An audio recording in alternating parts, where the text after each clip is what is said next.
Good evening, Robert. Welcome back. Um, I just wanted to say thank you for participating in our second session out of our three-session interview sessions that we have. This second session is going to be focused on our clarification stage. The first session that we did was regarding our exploration stage. And from what I recall from last session, we were discussing anxiety, uh, some anxiety that you were experiencing regarding encountering your ex-wife sort of in your daily, everyday activities. Why don't you tell me a little bit about what's been going on since last we talked? Well, it's been about 8 months since I left my marriage, and I still feel anxious and upset, and I don't know what it is, but just feel uncomfortable when I think about her, or if something comes up regarding her. Mm-hmm. I don't even have to talk to her, and I get upset if I think about her. And I visited a friend of mine yesterday, and he was telling me that he called her for her birthday, Mm-hmm. and he spoke to her for like 20 minutes, and I wanted to know what he said, but I didn't want to know what he said. But just hearing that he called her made me feel really uncomfortable and upset. And, I asked him how she was doing, but I didn't really want to know. Did you ask him? Did you ask him or convey to him your frustration about him contacting her? No, because it seemed like it was a nice thing for him to do. He's known both of us since I met her probably 10 years ago. Mm-hmm. So, I mean, I just took it as he was doing something that was a nice gesture, and I can't really hold that against him. Mm-hmm. I mean, it doesn't have to do with him. It has to do with, at random, he brought it up, and I immediately started feeling anxious and uncomfortable. Mm-hmm. And I'd like to think after 8 months that I would be able to let that go, and for some reason I don't know how to let it go.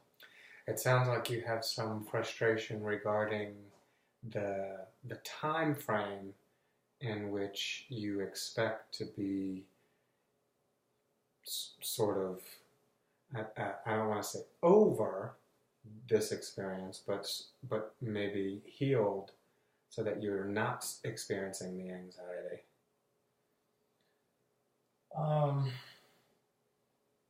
I don't know what the time frame is or is supposed to be. I just feel like at some point, the sooner the better, Mm-hmm. I'd like to have a thought of her and not feel uncomfortable about it. And I don't know why I'm uncomfortable about it. Well, it sounds like there's some conflict between you understanding that there is no exact time frame to be over this, but in the same uh, in the same breath, you seem to say, experiencing this for 8 or 9 months, I feel as though I should be somewhere where I can think about her and it not cause me anxiety. So there seems to be a little bit of conflict between your expectation and sort of where you are now, because it seems like there's still some anxiety, there's still something that's provoking a feeling within you that I wonder if you're dealing with the anxiety, or if if you are simply trying to not deal with the anxiety? Well, I'd rather not hear about her. Mm-hmm. I'd rather not think about her, because when I hear about her or think about her, I start feeling anxious and uncomfortable. Mm-hmm. Well, first of all, that's normal. I mean, when you have this experience and then the experience changes, something that's long-term like a marriage, and it changes into something else, that feeling is normal. But it's also normal to want to avoid pain, right?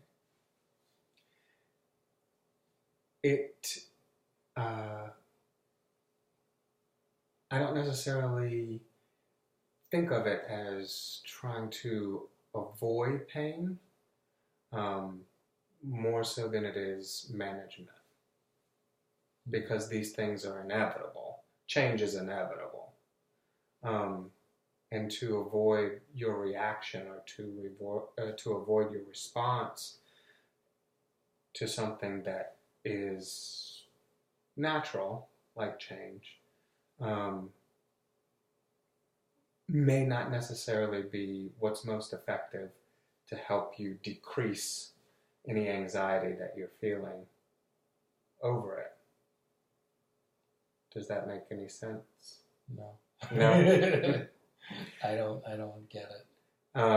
So if you were to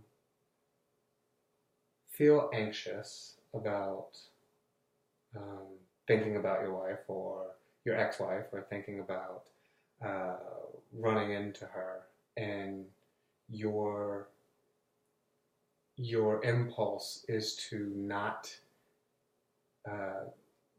confront or to not manage the anxiety that you're feeling, it's only pushing it back to a later date, because it will always be there until you confront it. So kind of like what you resist persists. What you resist persists. That's a very good statement. And I know that certainly in my life there have been times when I don't want to deal with something, or I'd rather think about something else, and it's been more beneficial to me to manage those things, to actually speak about them,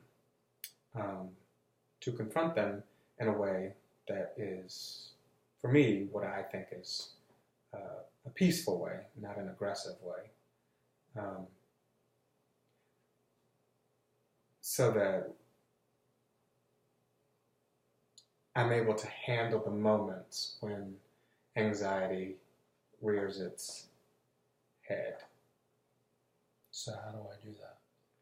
Well, why don't you tell me what you've been doing to confront your anxiety when it happens?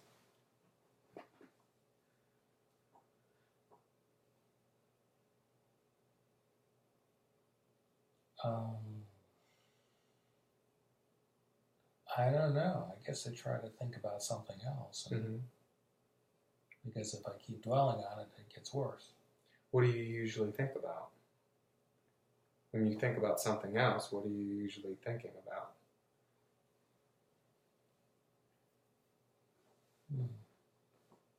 I don't know. I mean, I'm drawing a blank. Mm-hmm. I usually try to shift to doing something that distracts me. So a distraction. Yeah. Like a behavior. What do you usually do? I might read something, or play music, or do something that work on something, or just to get me off of focusing on that. Because if I focus on it, it just gets bigger. Seems like it gets bigger. The anxiety gets bigger? Yeah. If you focus on it. Yeah. Mm-hmm. And when you say bigger, what do you mean bigger? More uncomfortable. You get more uncomfortable. So if you could rate your anxiety when you experience it from like a 1 to 10, 10 being the most anxious you could be? Well, it's gotten better with time, but it's still there, Mm-hmm. which is frustrating. And um, maybe that's an expectation, or Mm-hmm. an unrealistic expectation. I don't know. But I mean, at one point it used to be a 10 for sure. Mm-hmm. At this point, I mean, it's like when my friend brought her up. Mm-hmm. Um, it was probably about a five-ish, Mm-hmm. and it got better quicker. I mean, we ended up talking about something else, and I was able to shift a different conversation and to forget about it quicker than I would have in the past. So it's less intense and less, I guess, lasts less time. Mm-hmm. That's good. Yeah, I mean, I know I'm making progress, but it's one of the most painful things that's happened to me in a long time. Mm-hmm. So I guess I'm just tired of the pain. I'm impatient with the pain. Impatient with the pain. That's a good way to describe it. I wonder if there are some things that we can do to help you then. It's good to help you deal with the impatience. I don't know.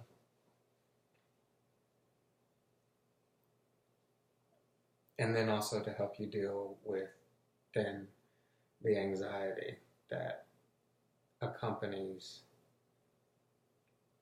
either the thought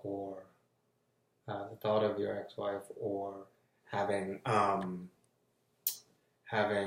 another person who is your friend, because that's an important thing to consider, because you actually are still connected in some way to the experience of your ex-wife through you having a mutual friend. Yeah, and that kind of surprised me because he's a best friend, and he hasn't really had anything to do with her. But again, I think it's just an innocent thing. He doesn't have any interest in her. He's married, and that's not the issue. It's just. Well, I'm saying you said that he was a friend of both you and her. Well, because I was married to her. I mean. Okay, I see. Yeah. So he's a friend of her through you. Yeah. Okay, I see. But that's still a trigger, because the experience that your friend has had has not been the same experience that you've had. What do you mean? Your friend wasn't married to your ex-wife. So the call that you received from your best friend, and he let you know that he contacted her on her birthday, like you said, it's a nice thing to do when you're friends with each other, but it's also a trigger for you. Yeah. So it's a different experience for him than it is for you. Right. Well, yeah, definitely. I mean, I guess I'm a little surprised by it and maybe a little upset by it, but thinking about it rationally, it was a nice thing for him to do. Mm-hmm. Because I'm sure she struggled a lot with this as well. I know she did. Mm-hmm. But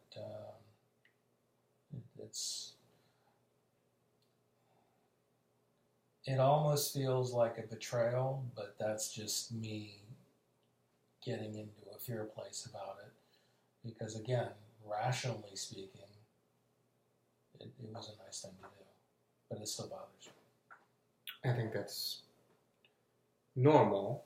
I think that's a very valid observation and feeling. And so, what did you do with that?